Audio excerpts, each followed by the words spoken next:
Okay, thanks so much everyone for coming. We're going to be talking about Project Maple tonight and BEAT, No Frack Gas and Mass, and Plan for the Northeast are really happy to be hosting this. Um, Project Maple is a proposal from Enbridge, and they started with an open season call for bids last year under the tentative project name of Project Maple, and that had all of us watching for a single large project. Andrew, if you want to start the slides, that'd be great.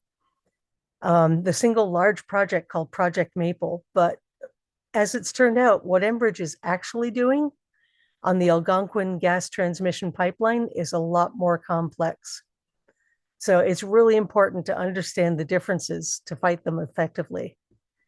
I want to start off by talking about Algonquin Gas Transmission System. And if folks want to wait with questions till the end, I think that would help a lot. But feel free to drop them in the chat, and we'll be monitoring to see if there's anything really pertinent that we need to back up and answer along the way. So next slide, please.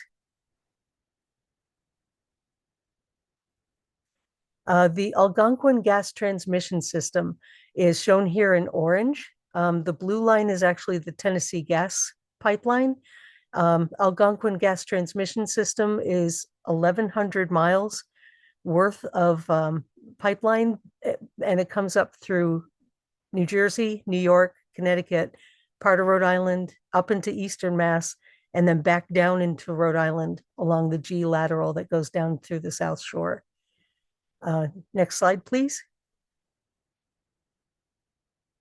So I'll be using the acronym AGT a lot. A lot of folks don't like using the name Algonquin because it's been co-opted from the tribes. There are a lot of pipeline companies that do that. There's Iroquois and Algonquin, and it really is unfair that they're being used that way. So people are a little bit hesitant. But it's important if you're filing complaints or filing anything on the FERC document to refer to it by its actual name. So if you don't like using Algonquin Gas Transmission, you can always use AGT. The company uses that acronym themselves. And this map shows all the different points of connection to this 1,100-mile pipeline. It's connected on the south end to the Texas Eastern Pipeline. And on the north, it's connected via a lateral up to the Maritimes and Northeast Pipeline, which goes up through Maine and into Nova Scotia and Canada. If you look at this map, the green are all the receipt points. That's where gas is coming into that mainline system. All the red marks are delivery points. So that's where gas is going out of that pipeline system. And this project is described as running from the Ramapo receipt point at the southern end to the Salem receipt point, which actually delivers it to Maritimes and Northeast as well. It's worth noting that Enbridge is a major owner of the Maritimes and Northeast pipeline as well. Next slide, please. The Algonquin Gas Transmission Pipeline was built in 1950, and there's been a lot of expansions in the last decade. Folks will remember the Algonquin Incremental Market, or the AIM project, that went through West Roxbury and other places. This picture shows one of the protests happening in West Roxbury. That one got constructed. There was Atlantic Bridge, which included the Weymouth compressor station, that got built. There was also one called Access Northeast, which would have been a somewhat large pipeline and also LNG storage. That was proposed, but then it was withdrawn after electric companies were barred in Massachusetts from using a pipeline tax to force ratepayers to pay for pipelines. And that's kind of significant because there are parts of the system that they never got to build when that had to be withdrawn. So next slide, please. So we're looking at Project Maple and what Project Maple proposes. Next slide. It's important to remember that Project Maple is just a proposal. It was proposed in an open season call for bids in fall of 2023, and it had a very general list of expansions that could happen on the existing system. it didn't have anything specific. They were just looking for customers to see if anybody wanted to buy capacity off this pipeline. Some of the possible elements would have been replacing existing pipeline segments with larger diameter pipe, or installing pipeline loops. Those are lengths of pipeline that run parallel to existing pipelines. It gives them the ability to pack more gas in those loops to boost capacity on the system, and also adding compression at existing compressor stations. They didn't propose building any new ones, but possibly expanding the existing compressor stations. The next slide shows the cartoon map that they used in their proposal. It shows the light blue arrow of gas coming in at the receipt point at Ramapo, gas moving up the line into the laterals that stretch up into eastern Massachusetts and southeastern Mass. And they show some going back down. The arrows aren't well placed in this, so don't take it literally, but I think they're trying to imply that it will go up the J lateral, which runs up through Cambridge into Boston area and points north, and down the G lateral, which runs down to South Coast and into Rhode Island. And next slide.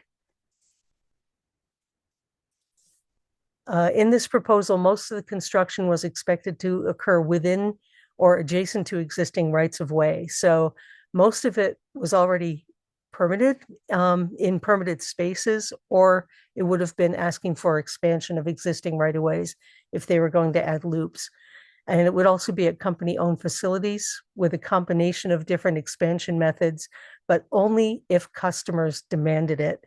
The bidding closed last November, and there's been no solid word on how many customers they actually garnered from this open season bidding process. The project has not been filed with FERC. It's important to remember that it's a potential proposal, not a current proposal. And especially if you're filing anything at FERC, you don't want to say this is part of Project Maple if there's something else that isn't part of this project. It isn't an actual project yet. It's still just a proposal. As of this summer, it appears to have been broken up into separate filings.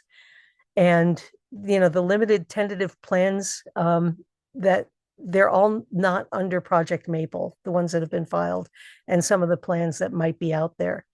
And that's what we're going to address soon. The next slide, I wanted to bring up that this project was slated to go in service as early as November of 2029. That's significant because the Massachusetts local distribution companies, the local gas distributors, contracted for 6 years with Constellation Everett Marine Terminal to receive LNG. 6 years is exactly when this pipeline would be coming online, and that's a really odd number. Those contracts are usually for 20 years. So this is a really obvious bit of timing that the LDCs are hoping to get this pipeline for local distribution networks. Otherwise, this terminal was slated for retirement, and now it's not. Next slide, please. As of this summer, the only evidence of Project Maple maybe moving forward that we've seen was a May meeting in Middleborough at their municipal gas and electric, where Enbridge came and gave a presentation and discussed a contract with the Middleborough Gas and Electric. As of August 30th, we are told it's still not signed. So even that has moved that far, still isn't a done deal as having a signed contract. And I'll just add in on that's the meeting where that Mr. Durain commented about the project at that point would be lift and lay along the G lateral, which Rose showed before, which is the one that goes down to southeastern on the south coast of Massachusetts, and would be some deliverable improvements on the J lateral into Cambridge. So that was sort of it did say G and J on their open season slides, but that was the first time that we learned what the project might entail. Yeah, and we have some maps on the next 2 slides that show where those are, just to give people a sense of it. The next slide is the J system that, as you can see, goes up through Waltham, Cambridge, toward Boston. And then the next slide shows the G lateral, which again comes down through the South Coast and then back down into Rhode Island. So what Enbridge has actually been doing, that's our next slide. What they've actually been doing is filing projects, not under the name Project Maple. These are all smaller projects on the Algonquin system. They say that they don't ask for an increased capacity, but technically they could increase the capacity on these build outs. And these are actually filed. They have FERC docket numbers that you can look up, and we've been filing protests on them. One is on the E1 system in Connecticut. They want to, where there's now just a tap site, they want to put a regulator station in Coventry, Connecticut. That's FERC docket CP 2421. The Seneca River replacement, pipeline replacement would run from Little Compton to Portsmouth, Rhode Island on the G system. That was filed for. That is actually a sizable expansion, or the potential for a sizable expansion. And then they're also working on the Lincoln, Mass metering station. It's basically repairs and reconstruction, and that's on that J system. That one is so small and so low cost that they didn't need to file it with FERC. It's considered a low cost maintenance project. We're going to talk a little bit about each one next, but next slide. The project is being segmented into these small projects, and that's a way to avoid having one large project that catches a lot of attention. And especially since they talked about a potential large project with a different name, it's really been kind of a bit of sleight of hand. So far, Algonquin and FERC have been really dismissive of the protests that we filed, with mentioning impermissible segmentation. Segmenting a project like this has been found impermissible in court cases on other pipeline systems. They should not be allowed to do that. But because they haven't filed Project Maple, technically it may not be segmentation. We've been trying to raise that argument with FERC, and they didn't bite, at least not for long. They were also filed under something called a blanket certificate as maintenance project, which means they were previously certified lengths of pipeline. And supposedly they can't increase capacity on a blanket certificate. If a bigger pipeline goes in, they like to say that they'll only partially fill that pipeline, which, try partially filling your water pipes. You're not going to have any pressure. It doesn't really work.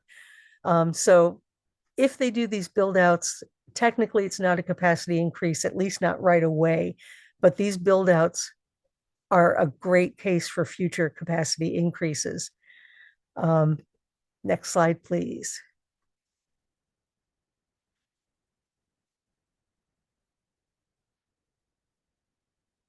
The Coventry Regulator Station, again, this is an existing tap site on the E1 lateral in Coventry, Connecticut.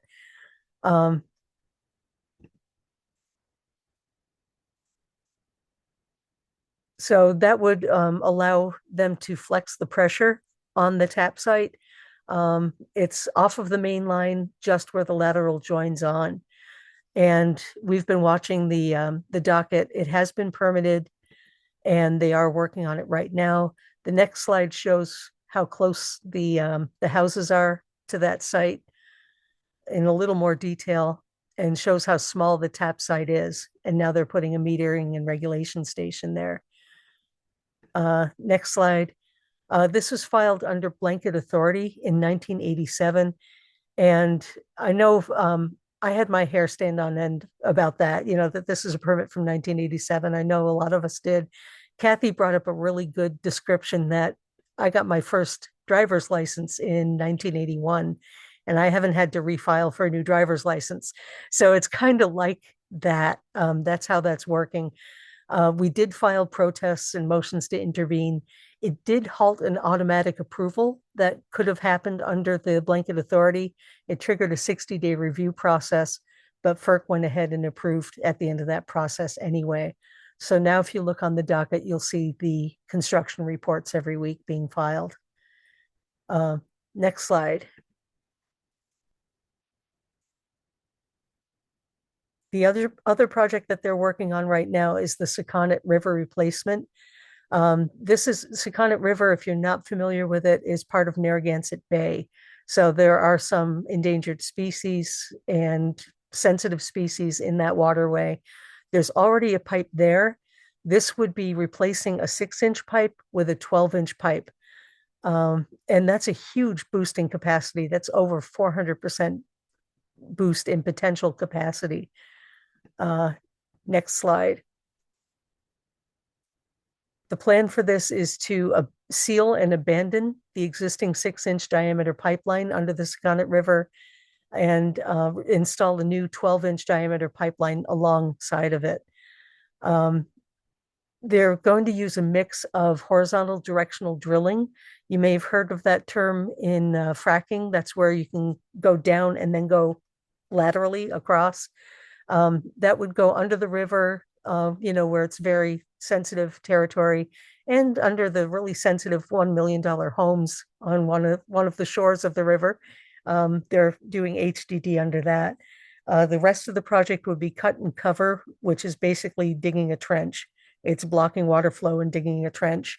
It's definitely more disruptive, and that's reserved for the wetlands on the other side and the not so expensive homes on the other side.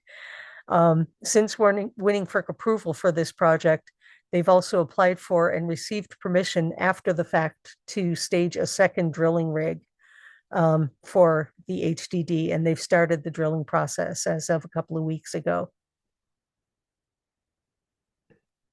And most annoyingly, they were not required to say how much that second drill rig would cost, which for most of us, they filed that blanket certificate at the top of the cost range that allowed them to file a blanket certificate. And then they immediately come up with something that obviously costs more and probably put them over the top. And the other comment I might make, Rose, is that moving from a 6 to a 12 is a quadrupling of capacity.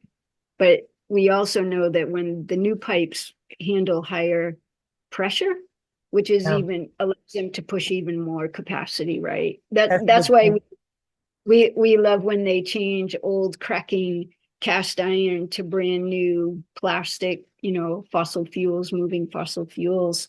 The increase of pressure is huge for their capacity.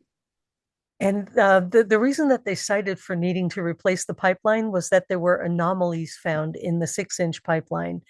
Well, if there's anomalies found, you either replace that 6-inch with another 6-inch if you're not looking to boost capacity, or you try to repair the existing one so you don't have to do all the drilling. We've actually looked up new technologies, and there are I like to call them fix-a-flats. There are technologies where they can spray a new coating on the inside of the pipe, and it seals cracks up to a pretty good degree and up to a very high pressure, higher pressure than this pipeline is. So there were other alternatives if it really was just about the anomalies in the river crossing. Right, and we learned in the Merrimack Valley, right, that you can just run a new pipe through the broken old pipe because the pressure will allow you to push the same amount of capacity. So it's all a big long story, as Rose is saying. Yeah, with a lot of calculus involved in it. That 400 is just a ballpark. The next slide is about the Lincoln Mass Metering and Regulation Station. Once the slide comes up there, as you can see, the foundation of that is old rotting wood skids, basically. So they need to put a new foundation underneath it. And I believe they're also building an enclosure. This is a maintenance project that costs less than 14.5 million, so it didn't require FERC approval. They did notify the city of Cambridge, whose watershed they're building in, the wetland buffer they're building in. They didn't notify the town of Lincoln, where they actually wanted to cut down trees for temporary workspace. There was a good amount of protests there, and the protesters did manage to protect some of the trees, but they couldn't protect them all. Those have been cut down, and work is underway on this project as well. And then There, there's one, go ahead. yeah, I would say the reason this is very applicable to the Project Maple is, like you see on the slide, it's the interconnection. So it's the receipt point from the Tennessee Gas for gas on the J lateral into Cambridge. And they said right at that Middleborough meeting that one of the goals of Maple is to improve deliverability Yep. to Cambridge. So fixing this, I mean, it's quite humorous to see that the temporary wooden pallet that this meter station has been sitting on until they got to the point of rotting, that it had to be a maintenance project. It, it's right on the side of Route 2. I can just imagine one tractor trailer going off the road. It's You can amazing actually that. you can actually see the guardrail up to the upper Oh, right there. I mean, yeah. that's the guardrail for Route 2. It's really close to the road. Yeah. And the next slide, I put in a different color because it's not an ongoing project.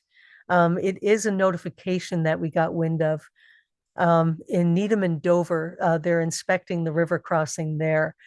It doesn't specify any equipment replacement or addition. Right now, they're looking for anomalies in that river crossing. It did require excavation for the inspection. So there was some work being done to just to do the inspection. That was noticed in May, and the stated work time was about 2 months. So it's likely that this has already been done. Um, Companies don't need to make reports on these, and they need to monitor and repair their pipelines all the time. This kind of inspection doesn't need approvals. They just gave a notice to the city, and we happen to hear about that way. So moving on, why is all of this a problem? Next slide, please.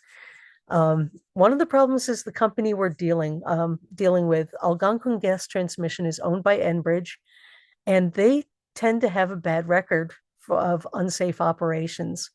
In Cromwell, Connecticut, the compressor station exceeded emissions for VOCs, volatile organic compounds, consistently, and they still have failed to file a necessary compliance plan.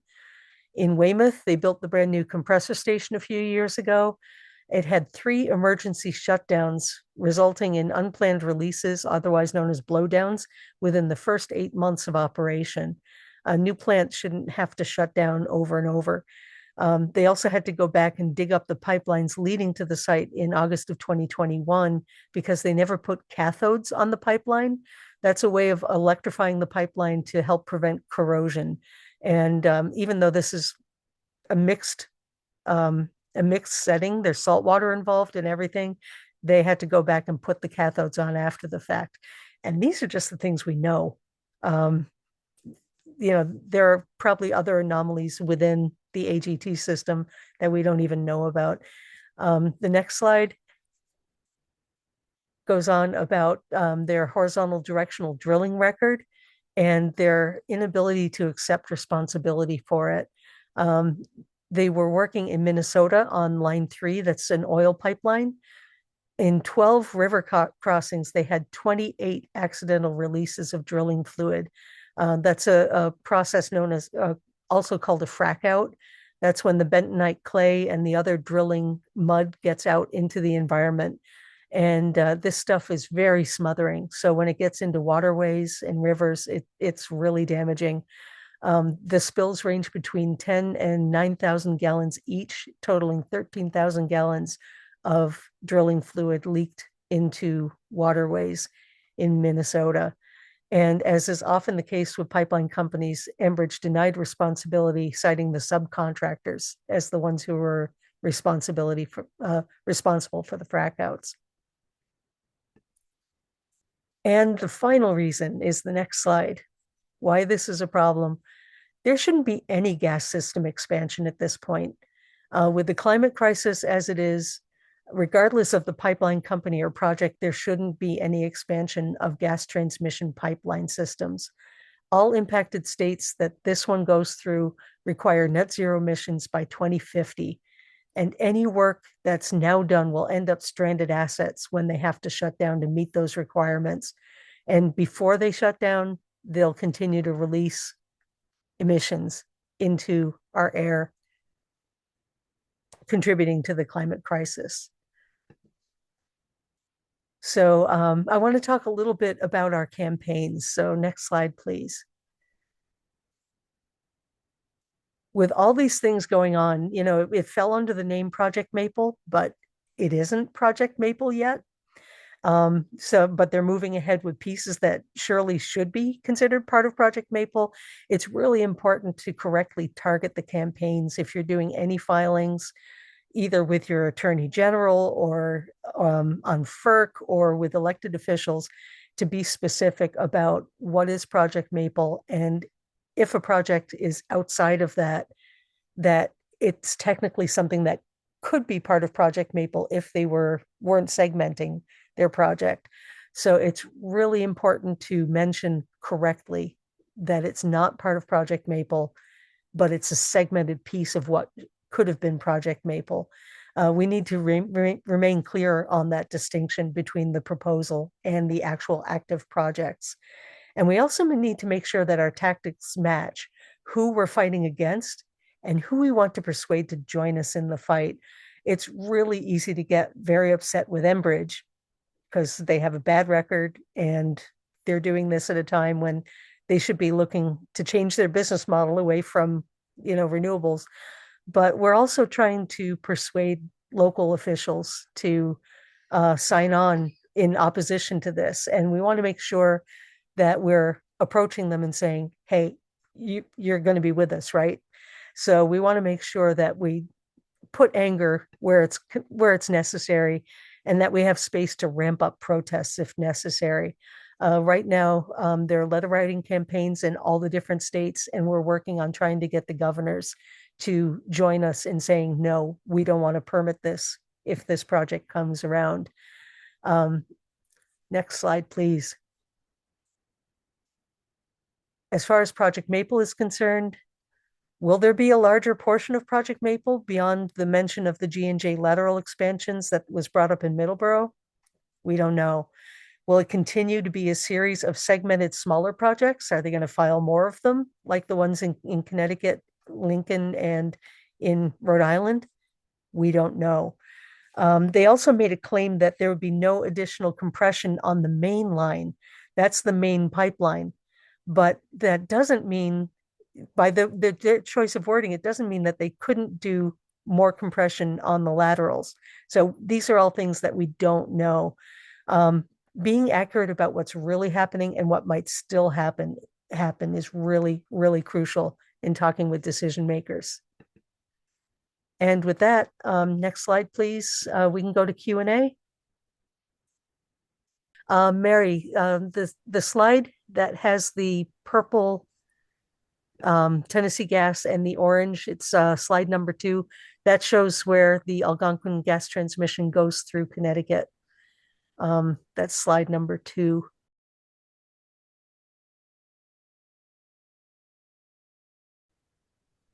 Rosemary, that slide is cropped on the bottom. That's what we can't really see. Yeah, it's a really large slide with lots of tiny type in it. I do have a link for that, and that will be easier to zoom in and see. I basically cut it at the Ramapo and the Maritimes and Northeast connection on the other end. But you can Thank you. see, yeah, when you can zoom in online, you can see all of the different delivery points. A lot of them are local gas distribution companies. Some of them are power plants. Rachel asked the question, can each state make a decision to stop the construction of the piece in that state? Not as such. They can deny some permits. That tends to work better with green fields pipelines that are brand new pipelines where there wasn't one before. There's a water quality certificate that's issued by the state that can come into play. That's how the Constitution pipeline was stopped in New York. Here, Kathy, what's your take on state permitting? Right, and Massachusetts does the federal 401 water quality certificate different than other states. We control it ourselves. I think some of the other states along let the federal issue that permit. State permits, so any individual order of conditions or whatever are very difficult to deny and uphold on appeal. So like you mentioned, with the Constitution, denying the federal permit is the best way. Yeah. And Judith asked, the most efficacious thing we could do now is line up local politicians to oppose any related project. Yeah, that's what we've been doing. We found out about them on fairly short order. Now we're watching the dockets a lot more. So hopefully we can catch them early enough to get more local people to file. It's hard because they are under blanket authority and it's really easy for FERC to deny them, but we did at least get an extended 60-day review instead of an automatic approval. Right, and I'll just explain on those blanket certificates, since it is they have those blanket certificates to do maintenance.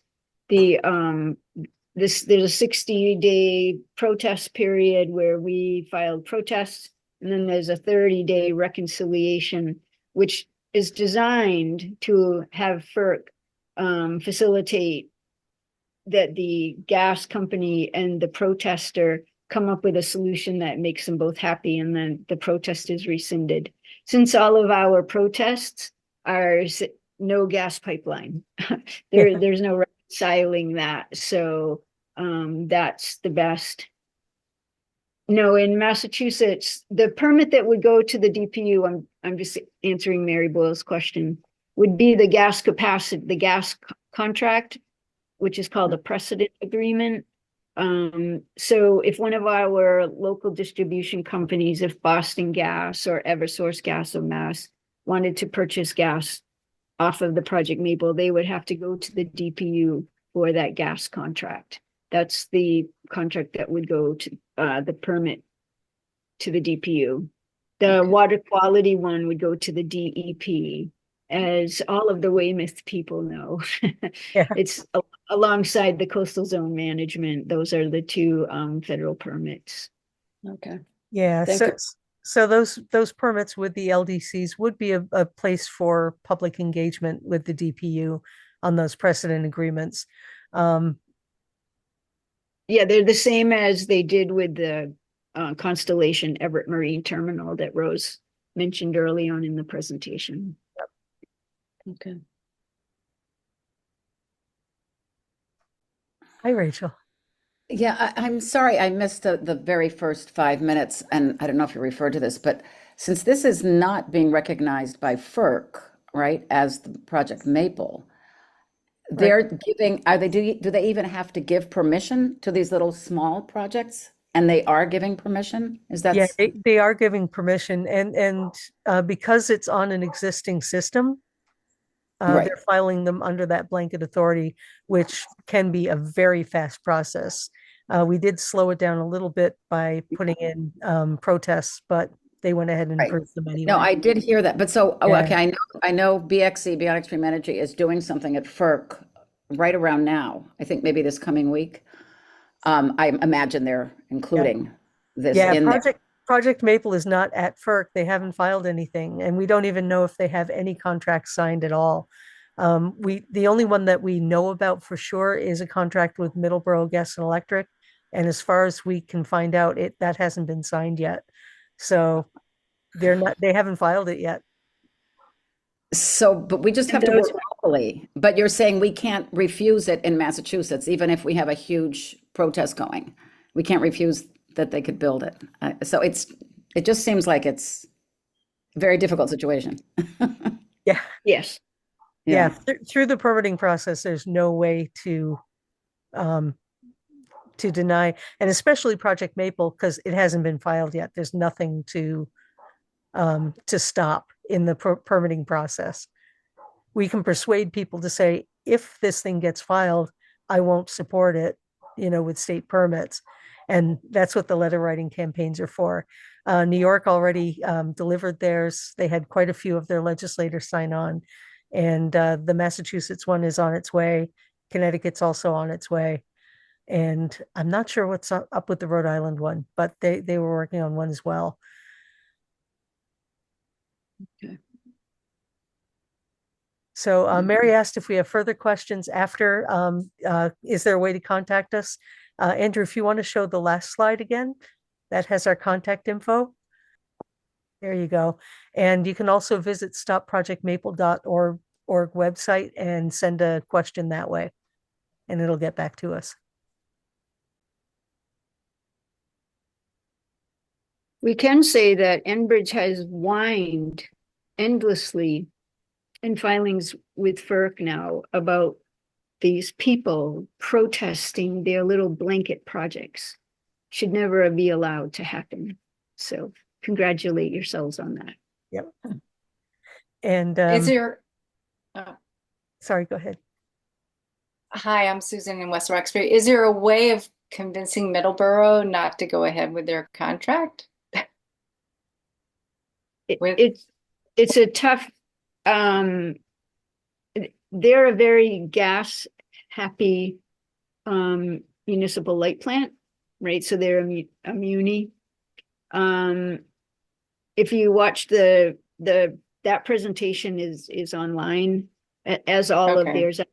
We were lucky for that because Enbridge probably has met with Eversource and National Grid and Berkshire Gas and all of them privately, and we would have no way to know, but they met with the municipal light plant, which has to do some public meetings.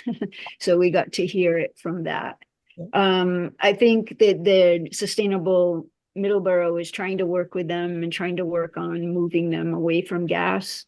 But I can tell you that at the meeting that Algonquin presented, they were asking how they could get more gas. And Yeah. Carl Clare asked, would the Mass Legislature passing a halt on gas expansion stop the thirst for future projects? Yes, as would the future of gas proceeding.